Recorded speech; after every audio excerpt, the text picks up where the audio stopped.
Right, so here we are back in Act 1, Scene 2 of The Tempest. Such a long scene. And this is just a recap of our discussion from class today. Prospero, thou poisonous slave. So he's referring to Caliban here. Thou poisonous slave, got by the devil himself upon thy wicked dam. So he continues with his not very complimentary, in fact, disparaging addresses to Caliban. Enter Caliban. So finally the audience gets to see Caliban.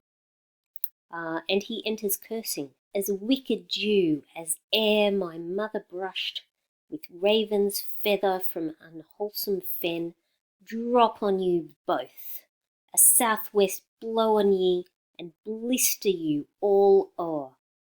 So we can see that relations between Prospero and Caliban and Miranda are somewhat strained, shall we say. Coming over to the next page. And Prospero says, well, for cursing us, I will use my magic and you shall have cramps. Thou shalt be pinched as thick as honeycomb. And if you look in your footnotes there's a little explanation of that image. It's a simile, of course, as thick as honeycomb. And the idea is, according to the footnotes, that Caliban will have as many pinch marks on his body as honeycomb has those little cells. So that's a really evocative image. I really like that one. So what we see here is Prospero ruling Caliban by force. Caliban is his slave, and he's not a willing worker for Prospero. He's not paid. He works under pain of magic punishment if he does not carry out his jobs for Prospero. Caliban's response: I must eat my dinner. This island's mine, by Sycorax, my mother. This is a very, very important speech in the play, and I would have highlighted more of it, except my program didn't let me. This island's mine, by Sycorax, my mother. Look at this repetition here of possessive pronouns, mine, my, which thou takest from me. Look at that accusation there, which thou takest from me. So his tone is very strongly accusatory. It's aggrieved. He is firmly stating his claim to the land, his birthright, his land rights. This island is mine, he says. When thou camest first, thou strokest me and made much of me. So he's saying that when Prospero first came to the island, Prospero was kind to Caliban. And as a result of that, Caliban showed him how to survive on the island. So this ties in with some of Caliban's discoveries here. He discovers that Prospero is not perhaps the kindly person that he at first thought. He changes his mind about Prospero, discovers that Prospero is there from a post-colonial perspective to exploit him. And he discovers, unfortunately, a very similar thing about Stefano and Trinculo later in the play. So he hasn't really learnt his lesson very well here.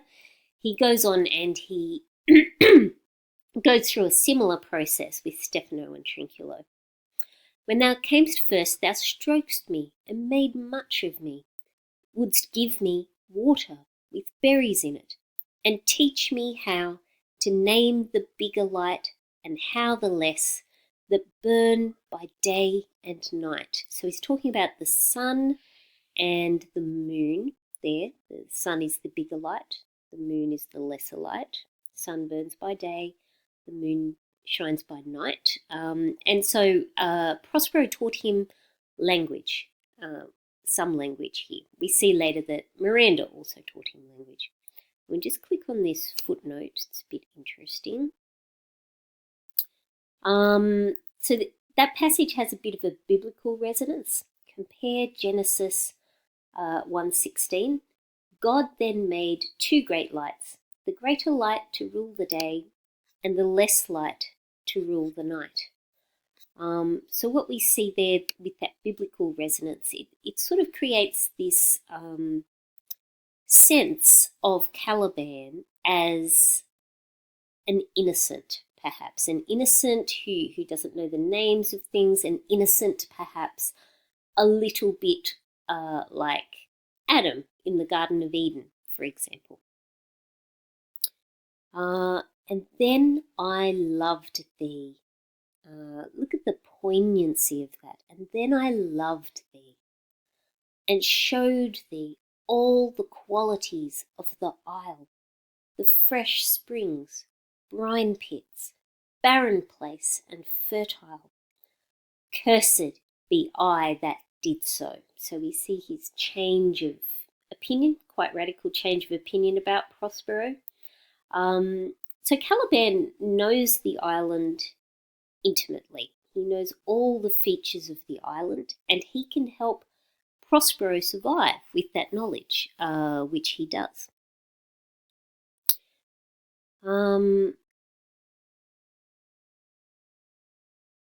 So he does that. There's an interesting footnote here about that, actually. This line, the line is chiastically constructed. So Caliban showed them both the positive and negative aspects of the island.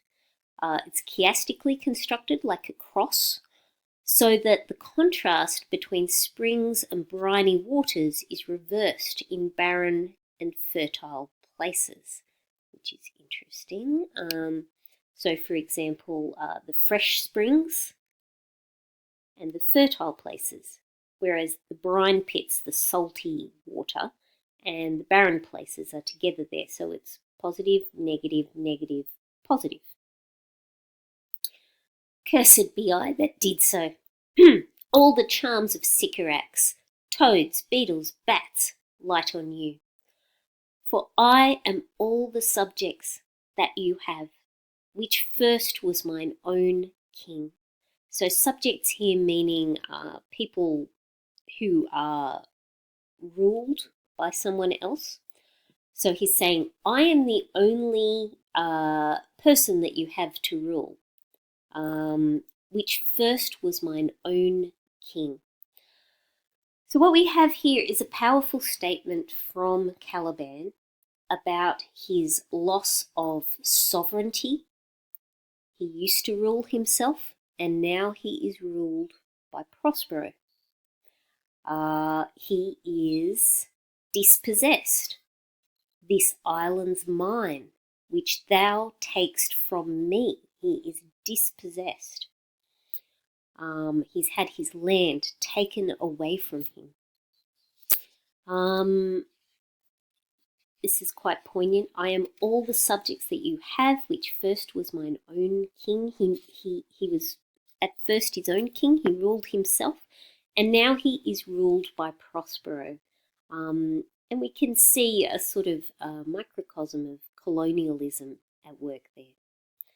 And here you sty me in this hard rock. And sty, of course, we associate with pigs, pigsty, and so on. So there's another bestial reference there.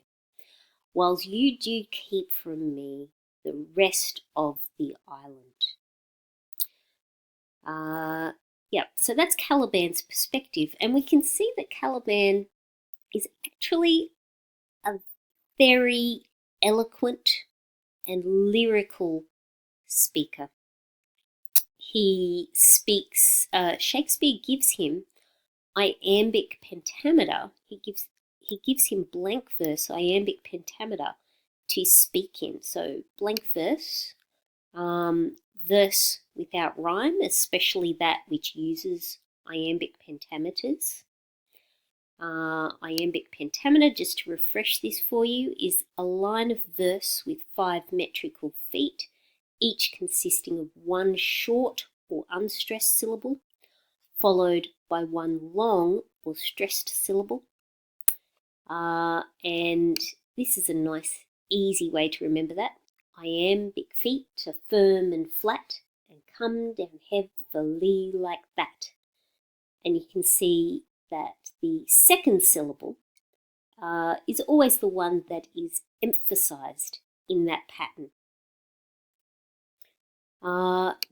Now, Shakespeare gives iambic pentameter usually to his nobly born characters.